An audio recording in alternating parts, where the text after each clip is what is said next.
Malheureusement, en Haïti, nous avons ce réflexe. Dans ces machines d'État, souvent, nous-mêmes haïtiens utilisons la prise en charge de pas assumer.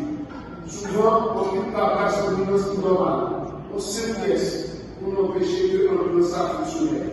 Nous devons faire preuve aussi de responsabilité dans certaines institutions internationales, surtout internationales, nous fassons don de ces ambulances. Que faut une ambulance si elle est immobilisée pendant des semaines, faute de pièces ou de mécaniciens qualifiés? Le cadre a besoin de mécaniciens spécialisés, d'ateliers régionaux et d'un plan national de maintenance préventif pour garder ces ambulances opérationnelles. Une coordination institutionnelle et logistique renforcée.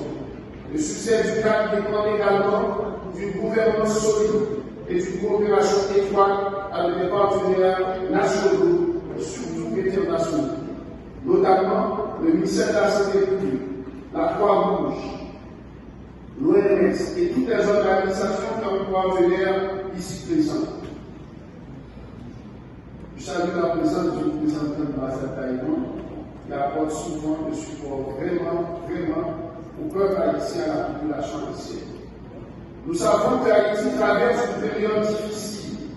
Nous savons que les priorités sont nombreuses, que les urgences humanitaires sont multiples, mais la santé ne peut pas l'attendre et la réponse pré-hospitalière encore moins.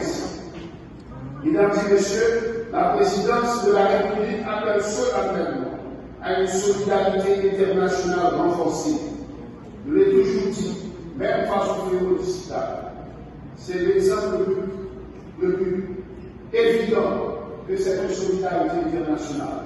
Sans le support de la communauté internationale, nos progrès dans notre lutte contre le sida, ces progrès ne devraient pas avoir tout. Donc cette solidarité, nous la réclamons, nous prions cette communauté internationale de renforcer cette solidarité et leur soutien indispensable pour réaliser ces actions prioritaires et garantir un accès équitable et efficace aux soins d'urgence pour tous les Haïtiens.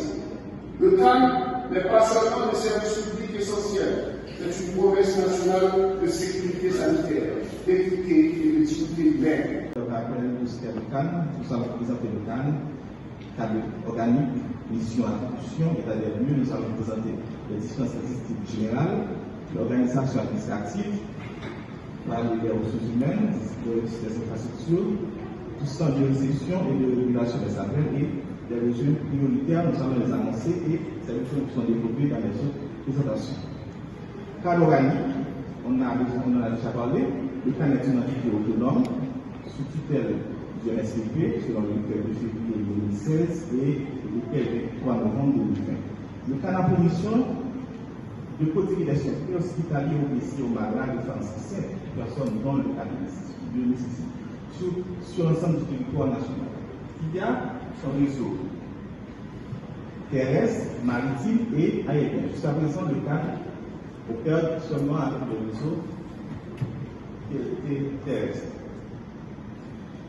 Nos attributions, c'est d'assurer la prise en charge hospitalière des urgences médicales, de renforcer le système de résilience contre référence, de certifier les véhicules, tous les véhicules, et pour l'utiliser comme ambulance doivent être certifiés par le Centre ambulance national, et de faire la promotion du numéro national 116, et de former la population sur la geste de communier sur tout. Et aussi, c'est de doter le pays d'une structure de formation professionnelle, d'une structure visant à former les gens sur les gestes de premier secours. État des lieux. Généralement, chaque mois, nous enregistrons 600 cas d'urgence. Nous avons 600 cas d'urgence que nous enregistrons. Mais auparavant, nous avons voir ça plus tard. Il fut un temps que nous enregistrons plus de 1000 cas d'urgence. Et parmi les cas d'urgence que nous prenons, 25% représentent les urgences obstétricales. 25% de ces urgences sont des accidentés de la voie publique, soit des accidents de voiture, moto, pont. Et 15% sont des maladies chroniques, sida, cancer, etc. Et les 10% ce sont des cas de transfert des examens. cas de Covid, pendant la période de Covid-19, nous avons eu une cellule qui était seulement consacrée pour la prise en charge des cas de Covid-19. Le cas n'arrive pas à répondre à 50% de ces demandes d'urgence. Nous répondons à moins de 50% de nos demandes d'urgence. Organisation administrative, les structures administratives à proprement parler n'existent que dans le département de l'Ouest. Quand je dis pour en parler, nous avons un centre d'appel, un garage, tout ce qu'on peut trouver dans notre cadre. À Port-au-Prince, on ne trouve pas un espace comme celui à Port-au-Prince dans les autres départements. Le cadre compte actuellement 422 employés, dont 75 sont des contractuels et les 337 sont des employés qui sont régulièrement en jeu.